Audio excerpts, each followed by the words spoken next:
নায়িকা বর্ষার নাম শুনছেন? বর্ষা, অনন্ত জলিলের বউ, একটা সিনেমার নায়িকা। আমাদের প্রিয় মিজানুর রহমান আজহারি ভাই একটা বাজারে বই ছেড়েছেন, এক নজরে কোরআন। এই বইটার 3 খণ্ড এই মেয়েটা কিনছে, এই নায়িকা। এই নায়িকা আবার কিনে ফেসবুকে পোস্ট করছে। আলহামদুলিল্লাহ, অবশেষে সে কাঙ্ক্ষিত বইটি হাতে পেলাম এবং এখান থেকে অনেক কিছু শিখলাম এবং পরিবর্তন হচ্ছি। নায়িকা বর্ষা এক নজরে কোরআন পেয়ে ডক্টর মিজানুর রহমান আজহারি ভাইকে ধন্যবাদ জানাইলেন। একটা সিনেমার নায়িকা কোরআন পড়ে, বই পড়ে পরিবর্তন হয়ে যাচ্ছে, আর আমরা কোরআন শোনার পরেও এত ভালো লাগে না, মজা লাগে না। মানে ভিতরে ভাইরাস ঢুকে আছে, তো ভালো কথা ভালো লাগে, রং তামাশা করার জন্য আসছেন না। পরম করুণা অসীম দয়ালু আল্লাহ তাআলার নামে শুরু করছি। সূরার নাম লোকমান। জোরে বলেন কি নাম? কোরআনুল কারীমের কত নাম্বার সূরা? 31 নাম্বার সূরা। মোট আয়াত 34টি, রুকু আছে 4টি। যুবক, তোমরা যারা আসছো মন খারাপ করিবা না। তোমরাও যুবক, আমিও যুবক, তোমাদের মনের দুঃখটাকে আমি বুঝি।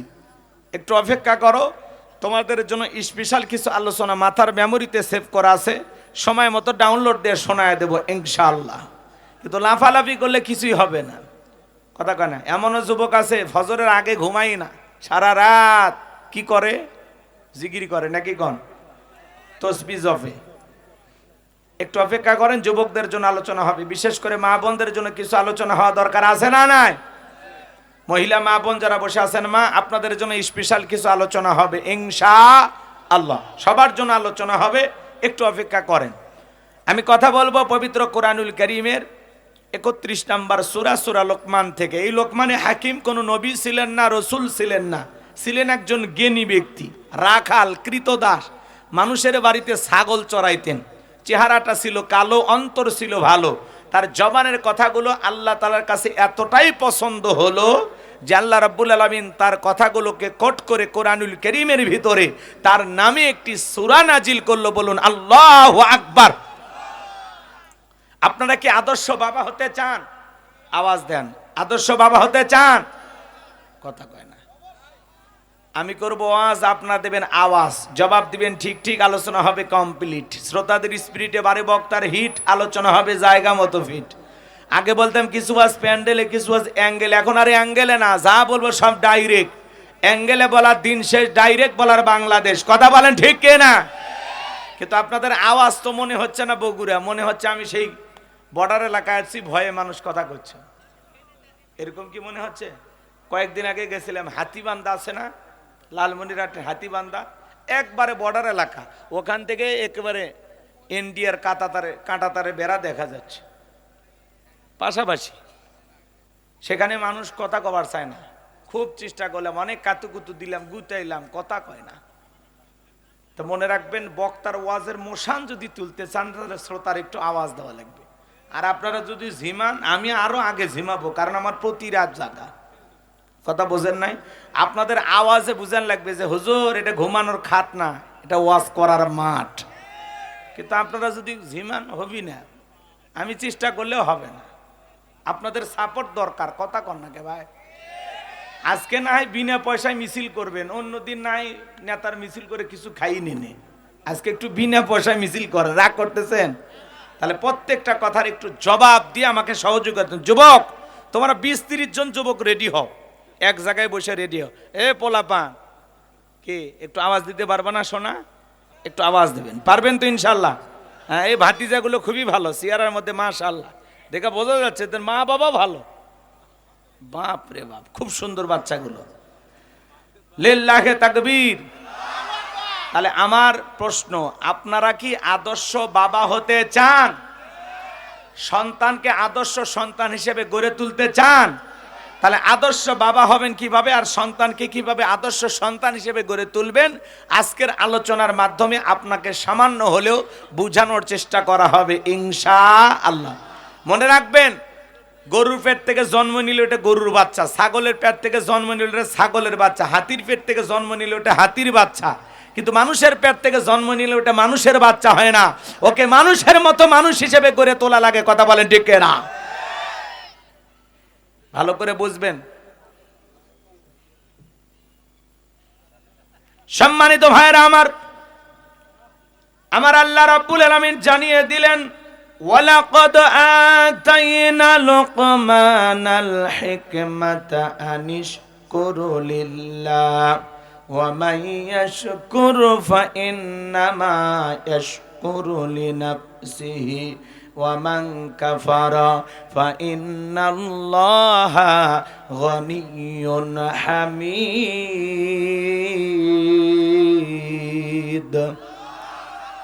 আমার আল্লাহ রাব্বুল আলামিন বলেন, আমি লোকমান হাকিমকে হিকমত দিয়েছিলাম, জ্ঞান দিয়েছিলাম এবং বলেছিলাম লোকমান তুমি আমার শুকরিয়া আদায় করো। বলেন তো বাজান, লোকমান হাকিমকে ইলম আর জ্ঞান দিয়েছিলেন তিনি কে? ইলম আর জ্ঞান দেওয়ার একমাত্র মালিক কে?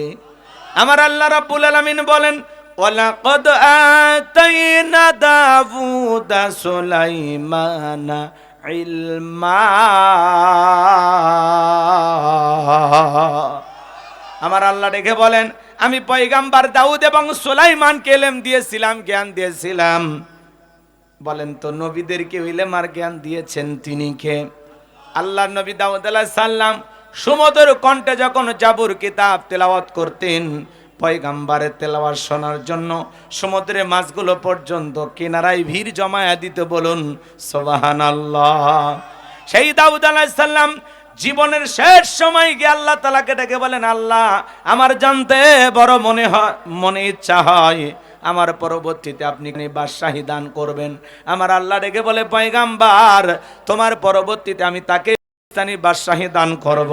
আমার পক্ষ থেকে নিয়ামতের ভরা একটা সিন্ধুক যাবে, ওই সিন্ধুকের ভিতরে তিনটা জিনিস থাকবে, কোনটার নাম কি, কোনটা দিয়ে কি কাজ হবে যে বলে দিতে পারবে, বুঝতে পারবেন পয়গাম্বার তোমার ইন্তেকালের পরে আমি আল্লাহ রাব্বুল আলামিন তাকে বাদশাহী দান করব। বলুন আল্লাহু আকবার।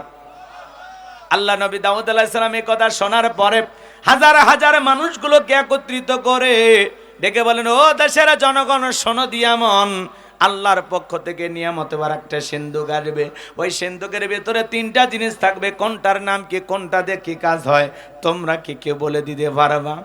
হাজার হাজার মানুষ মাথা নত করে যায়, পয়গাম্বারের প্রশ্নের উত্তর কেউ দিতে পারলো না। ভাই এইবার পয়গাম্বার অনেক জায়গায় দাওয়াত দিলেন, কোনো মানুষ যখন উত্তর দিতে পারলো না, এইবার পয়গাম্বার চিন্তা করলে নিজের ঘরেও দাওয়াত দেওয়ার দরকার আছে না নাই?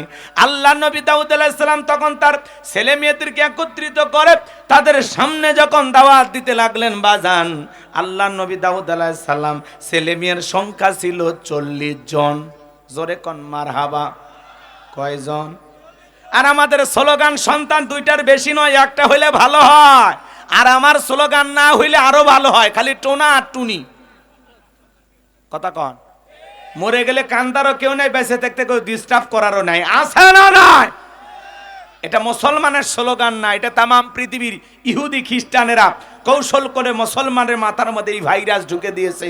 আজকে তামাম পৃথিবীতে 700 কোটির উপরে মানুষ, সংখ্যায় যদি আমরা 350 বা 400 কোটি মুসলমান হতে পারতাম, পৃথিবীর জালেমেরা মুসলমানের রক্ত নিয়ে খেলা করা তো দূরের কথা, মুসলমানের দিকে বাঁকা চোখে তাকানোর সাহস পৃথিবীর কোন জালেমের ছিল না। কথা বলে ঠিক না? কিন্তু আজকে মুসলমান সংখ্যায় কম, এজন্য জালেমেরা হয়েছে আমাদের জম, কেড়ে নিতেছে আমাদের দম। কথা বলেন ঠিক কিনা? বলেন তো ইহুদি খ্রিস্টান বেঈমানেরা চায় মুসলমানের সংখ্যা কমুক না বাড়ুক? কমে যায়। ওরা কখনো চায় না পৃথিবীতে মুসলমান বৃদ্ধি পাক, কিন্তু ওদের কৌশলটা আমরা অবলম্বন করেছি। পরিবার পরিকল্পনা করা ভালো, আমি এই ছেলেকে ডাক্তার বানাবো, এর ইঞ্জিনিয়ার বানাবো, এর আলেম বানাবো, এর এই বানাবো, এই বানাবো, এইগুলো পরিকল্পনা করা ভালো। কিন্তু আমরা কি করি? মারিবার পরিকল্পনা, কোন ট্যাবলেটে টেনশন মুক্ত। কথা কয় না গো? রাগ করতেছেন আপনারা? তো লম্বা হবে, লম্বা করবো না বাজান। আমরা আছি কমানোর ধান্দায়, আল্লাহ আছে বাড়ানোর ধান্দায়। কয়েকদিন আগের ঘটনায় নাইজেরিয়াতে এক মহিলা বাচ্চা জন্ম দিয়েছে, একসাথে 11টা। তা আপনি নিয়ত করবেন একবার নেবেন তো, আল্লাহ চাইলে একবারে 4-5টা দিতে পারে। বাংলাদেশেও কিন্তু 3-4টে শুরু হয়ে গেছে। কথা কন, একসাথে 3-4টে বাচ্চা হচ্ছে না? তা আপনি একবার নেবেন তো, আল্লাহ একবারেই দিয়ে দিবে। কথাকে বুঝতে পারছেন? আল্লাহ আমাদের হেদায়েত দান করুক। জোরে কোন আমিন। দিনাজপুরে ওয়াজ করতে গেলাম, এক মুরব্বী বাচ্চা করলে নিয়ে এসে বলে হুজুর দোয়া করেন। আমি চাচা এটা কে? এটা আমাদের। আমি কে? নাতিপুতি। হয় নাতিপুতি মানে এটা আমার। আমি কি কয় নাম্বার? কয় 11 নাম্বার। আমি কাছে যাক একটা ক্রিকেট টিম বাড়ি ধয়ে গেছে। তো এরকম আছে। আগেকার মানুষ তো এত পদ্ধতি মানেনি। অধিকাংশ আগেকার মানুষের 8টা 10টা করে বাচ্চা কাচ্চা, কারো কম নাই। কথা বলে না কেন? আর এখন আমরা আছি কমানোর ধান্দায়। রাগ করতেছেন নাকি আপনারা? এ বাজান গো আমার গভীর মনোযোগ শোনেন। আল্লাহর নবী দাউদ আলাইহিস সালাম ডেকে বলেন, আমার সন্তানরা আল্লাহর পক্ষ থেকে নিয়ামত এবার একটা সিন্ধুক আসবে। এই সিন্ধুকের ভিতরে 3টা জিনিস থাকবে। কোনটার নাম কি? কোনটা দিয়ে কি কাজ হয়? তোমরা কি কেউ বলে দিতে পারবা? পয়গম্বরের বড় ছেলে বলতে পারে না, মেজো ছেলে বলতে পারে না, সবচাইতে ছোট 19 বছরের টকবগে যুবক, নাম তার সুলাইমান, হাত তুলে বলে লাব্বাইক আব্বাজান, আপনি যদি অনুমতি দেন আমি সুলাইমান বলে দিতে পারবো ওই সিন্ধুকের ভিতরে 3টা জিনিস কি কি থাকবে, কোনটার নাম কি, কোনটা দিয়ে কি কাজ হয়। দাউদ আলাইহিস সালাম ডেকে বলে, বাবা তুমি ছোট মানুষ, না বুঝে কেন একটা কথা বলো। এইবার সুলাইমান আলাইহিস সালাম ডেকে বলে, আব্বা আমাকে একেবারে ছোট মনে করবেন না। আমার বয়স যখন 14-15 হয়ে গেছে, আমি যখন জঙ্গলের পাশ দিয়ে হেঁটে যাই, ওই জঙ্গলের একটা প্রাণী আর একটা প্রাণীর সাথে, একটা পশু আর একটা পশুর সাথে কি কথা বলে, কোন ভাষায় কথা বলে, আমি পশু প্রাণীর ভাষাও বুঝতে পারি। জোরে কোন মারহাবা। ডেকে বলেন, আব্বা দূর আকাশে পাখি ডানা মেলে উড়ে যায়, ওই একটা পাখি আর একটা পাখির সাথে কি কথা বলে, কোন ভাষায় কথা বলে, আমি জমিনে দাঁড়ায়া পাখিদের ভাষাও বুঝতে পারি। বলুন সুবহানাল্লাহ। নবী সুলাইমানকে আল্লাহ এমন এলেমার জ্ঞান দিয়েছিলেন বাজান, পিপিলিকার ভাষাও পর্যন্ত বুঝতেন। বলুন সুবহানাল্লাহ। সেই নবী সুলাইমান বলে দিবেন সিন্ধুকের ভিতরে 3টা জিনিস কি কি আছে, কোনটার নাম কি কি, কোনটা দিয়ে কি কাজ হয়। আপনারা কি শুনবেন? কারা কারা শুনতে রাজি? 2 হাত তুলে দেখান। লিল্লাহে তাকবীর। হাত নামান বাজান। তাহলে লোকমানে হাকিমকে এলেমার জ্ঞান দিয়েছিলেন তিনি কে?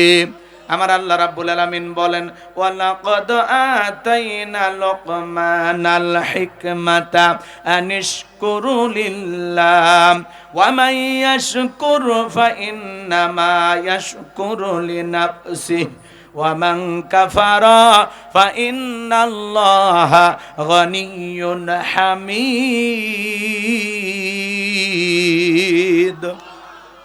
আমার আল্লাহ রাব্বুল আলামিন বলেন, আমি লোকমানে হাকিমকে হিকমত দিয়েছিলাম, জ্ঞান দিয়েছিলাম, ইলম দিয়েছিলাম এবং বলেছিলাম লোকমান তুমি আমার শুকরিয়া আদায় করো।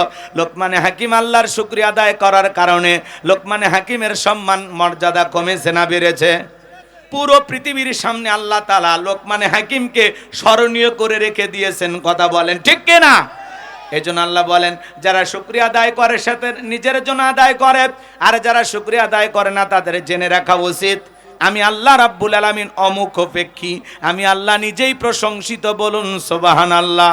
আপনি ডাকলেও আমার আল্লাহ আল্লাহ, আপনি না ডাকলেও আমার আল্লাহ আল্লাহ।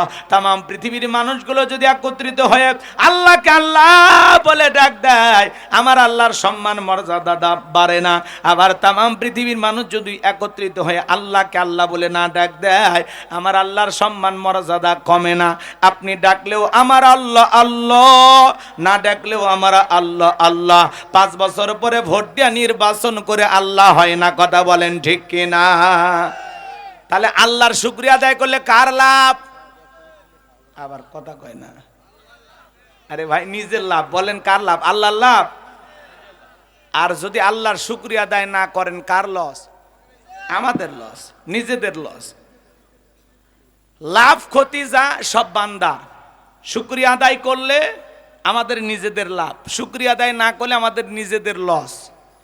শুকরিয়া আদায় করলে আল্লাহর প্রিয় হতে পারবেন, আর অকৃতজ্ঞ হলে আল্লাহর প্রিয় হওয়া যাবে না। আল্লাহ বলেন, ইন্নাল ইনসানা লিরাব্বিহি লাকানুদ। মানুষ বড় অকৃতজ্ঞ, ডাইরেক্ট বাংলা ভাষায় যাকে বলা হয় নিমক হারাম। কথা বলেন। আল্লাহর শুকরিয়া আদায় করবেন না কেন? আপনি আমি যখন মায়ের পেট থেকে দুনিয়াতে আসছিলাম বাজান, শরীরে কোনো কাপড় ছিল? উলঙ্গ হয়ে দুনিয়াতে আসছিলাম। এখন আপনার দেহের ভিতরে এত জামা কাপড় পোশাক সুন্দর জামা কে দিয়েছে? কার দেয়া দান? মায়ের পেট থেকে যখন দুনিয়াতে আসছিলাম জায়গা জমির দলিল নিয়ে আসছিলাম, ব্যাংকের টাকা, হ্যাঁ কোনো কিছু ছিল? আজকে আপনি হাজার হাজার লক্ষ লক্ষ টাকার মালিক, গাড়ি বাড়ির মালিক, জায়গা জমির মালিক। কে দিয়েছে? কার দেয়া দান? পা থেকে মাথা পর্যন্ত দেহের ভিতরে কোটি কোটি টাকার নিয়ামত কে দিয়েছেন? চোখের সামনে কত মানুষ দুইটা পা নাই, দুইটা হাত নাই, কথা বলতে পারে না, বোবা আছে না? না। পারস্যের কবি শেখ সাদী রহমতুল্লাহ আলাইহি একদিন তার পায়ের মধ্যে এক জোড়া স্যান্ডেল নাই, মনটা বড় খারাপ, ডেকে বলেন, আল্লাহ আমি এত বড় কবি আর আমার পায়ে এক জোড়া জুতা নাই, মনটা খারাপ। পথ চলতে চলতে তাকায় দেখেন জমিনের মধ্যে আল্লাহর এমন একজন বান্দা বৈশা আছে, তার দুইটা পা নাই। মুহূর্তের মধ্যে সিজদায় লুটিয়ে পড়ে কাঁদেন আর ডেকে বলেন, আল্লাহ এই দুনিয়ার জমিনে তোমার এমনও বান্দা আছে যার দুইটা পা নাই, আমার পায়ে এক জোড়া স্যান্ডেল নাই, আমি মন খারাপ করেছিলাম, আর জমিনে তাকায় দেখে তোমার এমনও বান্দা আছে যার দুইটা পা নাই, তার চাইতে আমারে তুমি অনেক ভালো রেখেছো আল্লাহ, আমি যা করেছি ভুল করেছি, আমারে তুমি মাফ করে দাও। চিৎকার মেরে বলুন আল্লাহু আকবার। ওপরের দিকে তাকাইলে হবে না বাজান, ওপরে 10 তলা বিল্ডিং এর দিকে তাকাইলেই আপনি সুখ খুঁজে পাবেন না। ফুটপাতে কত টিনের বেড়াওয়ালা হোক, মাটির ঘর হোক, আছে তো থাকার মতো জায়গা, ওই রেল স্টেশনে পড়ে থাকা মানুষের চাইতে কি আপনি ভালো নাই? এই মুহূর্তে শহীদ জিয়াউর রহমান মেডিকেল কলেজে অসংখ্য মানুষ হাসপাতালের বেডে শুয়ে কাতরাইতেছে, তার চাইতে কি আপনি ভালো নাই? এলাকায় কত মানুষ বিছানায় শুয়ে কাতরাইতেছে, তার চাইতে কি আপনি ভালো নাই? কেন আল্লাহর শুকরিয়া আদায় করবেন না? এ বাজান, এই দেহের ভিতরে আল্লাহ যত নিয়ামত দিয়েছে, কোটি কোটি বার সিজদা দিয়ে আল্লাহর শুকরিয়া আদায় করে শেষ করতে পারবেন না। একবারে কুড়িগ্রাম জেলা ওয়াজ করতে গেছিলাম বাজান, অন্ধ হাফেজ সাহেব আমার আগে আলোচনা করেছেন, একসাথে খাওয়া দাওয়া করতেছিলাম, হঠাৎ করে বিদ্যুৎ চলে গেল।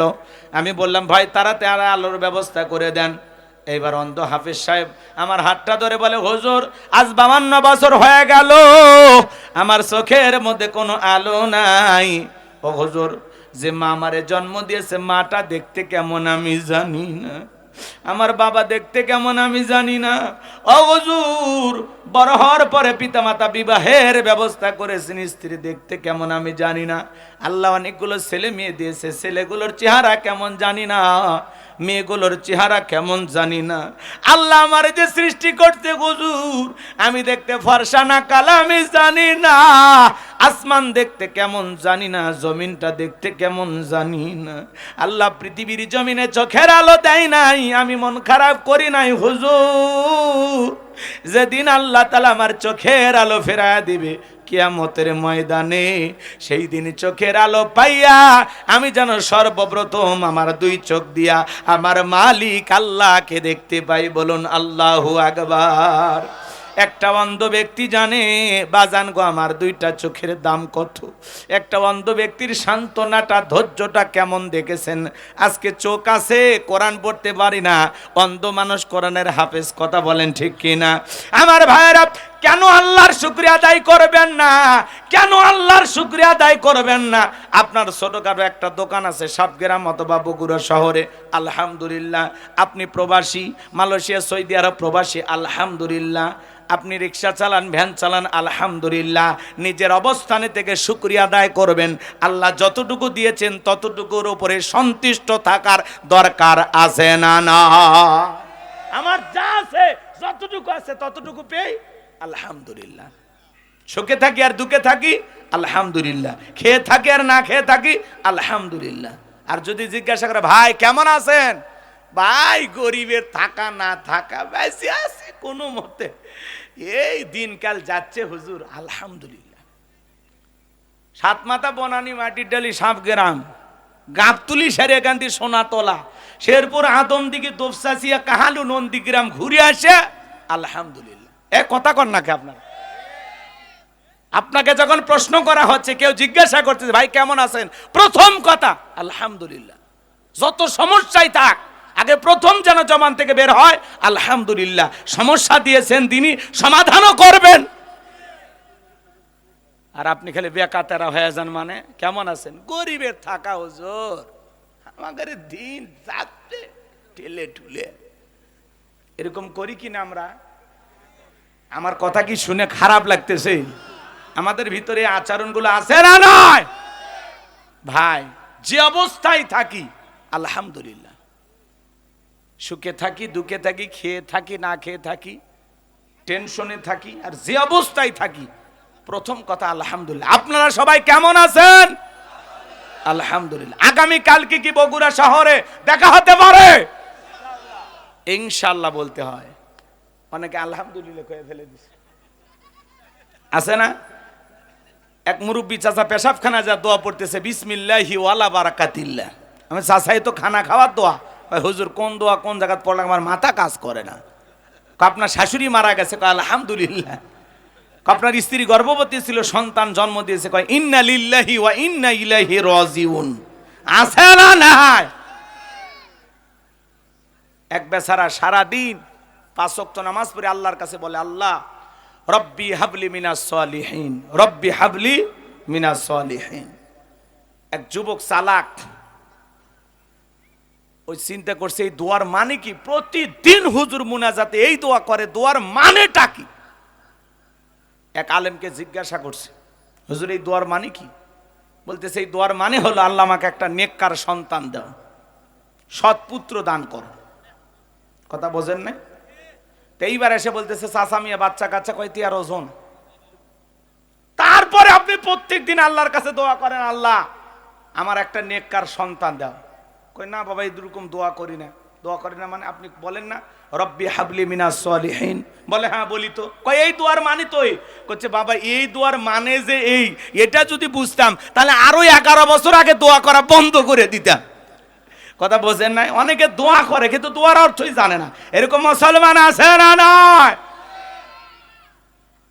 আগামীকাল দেখা হবে, আলহামদুলিল্লাহ হবে না ইনশাআল্লাহ? ভবিষ্যতের জন্য ইনশাআল্লাহ, আর বর্তমানের জন্য আলহামদুলিল্লাহ। ইনশাআল্লাহ বললে কোনো কাজের ব্যাপারে ওয়াদা প্রতিশ্রুতি দেওয়ার ক্ষেত্রে ইনশাআল্লাহ বললে আল্লাহ এই কাজটাকে সহজ করে দিবেন, ওই কাজের ভিতরে আল্লাহ বরকত দিবেন। সুবহানাল্লাহ কোন? কেন আল্লাহর শুকরিয়া আদায় করবেন না বাজান? আল্লাহ যা দিয়েছেন, যতটুকু দিয়েছেন, দুনিয়া কয় দিনের, আল্লাহ যে হালতে রাখছেন, যে অবস্থায় রেখেছেন, আপনি হয়তোবা আপনার অবস্থানে থেকে খুশি না, সুখী না, কিন্তু আপনি যে জায়গায় দাঁড়িয়ে আছেন, আপনার এই অবস্থানে আসার জন্য অনেক মানুষ স্বপ্ন দেখে। ইস আমার যদি একটা সাবগ্রাম দোকান থাকতো, ইস আমি যদি কোনো দেশের প্রবাসী হইতে পারতাম। কথা বলেন, স্বপ্ন দেখে না? আপনি যে জায়গায় দাঁড়িয়েছেন ওই জায়গায় যাওয়ার জন্য অনেকে স্বপ্ন দেখে, অথচ আপনি নিজের অবস্থানে থেকে শুকরিয়া আদায় করেন না, আপনি খুশি না। তাহলে বলেন আজ থেকে সব সময় প্রশংসা হবে কার? পারবো তো ইনশাআল্লাহ? আল্লাহ যতটুকু দিয়েছেন ততটুকু ভাই একবার চিন্তা করেন। এক সময় আপনার কিছুই ছিল না, আজকে লক্ষ লক্ষ টাকা ব্যাংকে, 2-4 বিঘে জমির মালিক, 2-4টা দোকানের মালিক। আলহামদুলিল্লাহ, আল্লাহ আপনাকে যা দিয়েছেন আপনি হিসাব করে শুকরিয়া আদায় করে শেষ করতে পারবেন না। তাহলে আমরা সব সময় প্রশংসা আদায় করব কার? লা ইন শাকারতুম লাযিদান্নাকুম ওয়া লা ইন কাফারতুম ইন্না আযাবি লাশাদীদ। নিয়ামত পাওয়ার পরে যারা শুকরিয়া আদায় করে আল্লাহ তাদের নিয়ামতগুলোকে বাড়ায় দেন, আর নিয়ামত পাওয়ার পরে যারা না শুকরিয়া আদায় করে আল্লাহ তাদের নিয়ামতগুলোকে সেনায় নেয়। কথা বলেন ঠিক কিনা? তাহলে প্রশংসা হবে কার? পারবো তো ইনশাআল্লাহ। আমার ভাইরা, এরপরে লোকমানে হাকিম তার কলিজার টুকরা সন্তানদেরকে একত্রিত করে সুন্দর করে দাওয়াত দিলেন। সেই কথা আল্লাহ রাব্বুল আলামিন বলেন, ওয়া ইয ক্বালা লুকমানু লিবনিহি ওয়া হুয়া ইয়াইযুহু ইয়া বুনাইয়া লা তুশরিক বিল্লাহ ইন্নাশ শিরকা লা যুলমুন আযীম। আর একটু জোরে বলেন আল্লাহু আকবার। এই লোকমানে হাকিম মাঠে ময়দানে ওয়াজ করতেছেন, ছাগল ছেড়ে দিয়া ময়দানে ওয়াজ শুরু করতেন। এরকমই শুধু না বাজান, মাঠে ময়দানে যেরকম হাজার হাজার মানুষকে ওয়াজ শোনাইতেন, আবার লোকমানে হাকিম তার সন্তানদেরকে একত্রিত করে ঘরের ভিতরে ওয়াজ করতেন। শুধুমাত্র আপনি ভালো মানুষ হলে হবে না, আপনার পরিবারের সদস্যদেরকেও ভালো মানুষ বানানোর দরকার আছে না নাই? তাদেরকে মাঝে মাঝে ওয়াজ নসিহত করার দরকার আছে না নাই? সেই কথা আল্লাহ রাব্বুল আলামিন বলেন। স্মরণ করো লোকমানে হাকিমের কথা, যখন লোকমানে হাকিম তার কলিজার টুকরা সন্তানদেরকে একত্রিত করে বলতেছেন, ইয়া বুনাইয়া, হে আমার বর্ষ, হে আমার কলিজার টুকরা সন্তান। সন্তানটাকে আদর করে ডাকতে হবে, হে আমার কলিজার টুকরা সন্তান, হে আমার হৃদয়ের স্পন্দন, হে আমার আব্বা জান। কিন্তু আমরা সন্তানকে আদর করে ডাকি না, আমরা ডেকে হে বল্টু এদিকে আয়, সন্তানের নাম রাখছে বল্টু, আছে না নাই? আচ্ছা বলেন তো, জীবনে কোনোদিন এই বল্টুরা কিছু করতে পারে? কোন মাহফিলে যা শুনছেন, আজকের মাহফিলের প্রধান বক্তা হযরত মাওলানা বল্টু সাহেব, শুনছেন? এগুলো নাম রাখা যাবে না। সন্তানের নাম রাখে নাট, স্ক্রু, বুলেট, টায়ার, কথা কয় না কে? আছে না নাই? হাসি খুশি, পিঙ্কি চুমকি বিউটি, শয়তান করে ডিউটি। নায়িকা বর্ষার নাম শুনছেন? বর্ষা, অনন্ত জলিলের বউ, একটা সিনেমার নায়িকা। আমাদের প্রিয় মিজানুর রহমান আজহারি ভাই একটা বাজারে বই ছেড়েছেন, এক নজরে কোরআন। এই বইটার 3 খণ্ড এই মেয়েটা কিনছে, এই নায়িকা। এই নায়িকা আবার কিনে ফেসবুকে পোস্ট করছে। আলহামদুলিল্লাহ, অবশেষে সে কাঙ্ক্ষিত বইটি হাতে পেলাম এবং এখান থেকে অনেক কিছু শিখলাম এবং পরিবর্তন হচ্ছি। নায়িকা বর্ষা এক নজরে কোরআন পেয়ে ডক্টর মিজানুর রহমান আজহারি ভাইকে ধন্যবাদ জানাইলেন। একটা সিনেমার নায়িকা কোরআন পড়ে, বই পড়ে পরিবর্তন হয়ে যাচ্ছে, আর আমরা কোরআন শোনার পরেও এত ভালো লাগে না, মজা লাগে না। মানে ভিতরে ভাইরাস ঢুকে আছে, তো ভালো কথা ভালো লাগে, রং তামাশা করার জন্য আসছেন না। আল্লাহ হেদায়েত দান করুক, জোরে কোন আমিন। কোরআন আল্লাহ পাঠিয়েছেন, এই কোরআন সবাইকে হেদায়েত দেবে না তো। হেদায়েত একটা তকদিরের বিষয়, আর যারা হেদায়েত প্রাপ্ত হয় এরা সফল। উলাইকা আলা হুদাম মির রাব্বিহিম ওয়া উলাইকা হুমুল মুফলিহুন, তারাই সফল হয়েছে আল্লাহ যাদেরকে হেদায়েত দান করেছেন। কথা বলেন ঠিক কি না? কত সিনেমার নায়িকা সিনেমা ছেড়ে ভালো হয়ে যাচ্ছে, হজ করে হাসি হয়ে যাচ্ছে। কথা বলেন ঠিক কি না? পাপের কাজ ছেড়ে দিচ্ছে, বুঝতে পেরেছে। তা নায়িকা বর্ষা মিজানুর রহমান আজহারি ভাইকে এক নজরে কোরআন এটা পেয়ে পড়ে ধন্যবাদ জানাচ্ছেন, আর তিনি বলতেছেন আজ থেকে আমি আমল শুরু করে দিলাম। আর আমরা কি শুরু করে দিচ্ছি? আমার ভাইয়েরা গভীর মনোযোগ দিয়ে কথাগুলো শুনে যান। এখানে যদি আপনাদেরকে প্রশ্ন করা হয়, আল্লাহ আপনাদেরকে অনেকগুলো সন্তান দিয়েছেন, পিতা হিসাবে বলেন তো আপনার সন্তান আপনার কাছে হক পাবে কয়টি? বলতে পারবেন? অনেক বাবা আমরা বলতে পারবো না। আপনার সন্তান আপনার কাছে হক পাবে 12টি।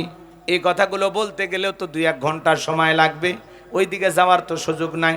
সন্তানের 1 নাম্বার হক, সন্তান জন্মগ্রহণ করার সাথে সাথে একটা ফেসবুকে সেলফি ছেড়ে দিয়ে লেখা বাবা হইলাম, চাচ্চু হইলাম। কথা কর। সন্তানের মামা থাকলে ও লেখে দেয় মামা হইলাম। যেই মহিলা বাচ্চা ডেলিভারি করছে, ওই মহিলা হাসপাতালের বেডে শুয়া বাচ্চারে কোলের মধ্যে নিয়ে ওই অবস্থায় থেকে একটা সেলফি তুলে লেখে অনেক কষ্টের পরে মা হওয়ার স্বাদ বুঝলাম। কথা কন আছে না নাই? সেলফি তুলে ফেসবুকে ছবি ছাড়লে কবুল হজের সব নাকি কন? রাগ করতেছেন আপনারা?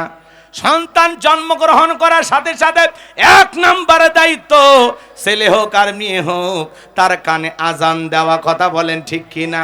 সেলফি তোলা ঠেলাই 3 দিন পরে মনে হয় ইস আজান তো দেওয়াই হয়নি। কথা কন আছে না নাই? 2 নাম্বার হলো তাহনিক করা। কোনো আলেম ওলামার কাছে নিয়ে যা অথবা মুরব্বির কাছে নিয়ে যা, খেজুর হোক মিষ্টির দ্রব্য কোনো কিছু হোক সে খেয়ে এটো করে বাচ্চার জিহ্বার ভিতরে তালুর ভিতরে লাগায়া দেবে, এর নাম হলো তাহনিক করা। 3 নাম্বার হলো 7ম দিনে বাচ্চার আকিকা দিয়া সুন্দর একটা নাম রাখা। আল্লাহর কাছে 2টা নাম প্রিয়, একটা আব্দুল্লাহ আর একটা আব্দুর রহমান। ইংল্যান্ডের সবচাইতে জনপ্রিয় নাম হলো মুহাম্মদ। তাদের ছেলে সন্তান হইলেই নাম রাখে মুহাম্মদ। আমরা নাম খুঁজে পাই না, নাম রাখি জনি, সনি, রনি। এ কথা কন আছে না? দিলু, লিলু, বাবু। কথা কয় না? সেদিন এক জায়গায় নাম রেখেছে কি জানেন? নাম শুনে আপনি মাথা খারাপ হয়ে যাবে। নাম রাখছে মোনা, মোনা।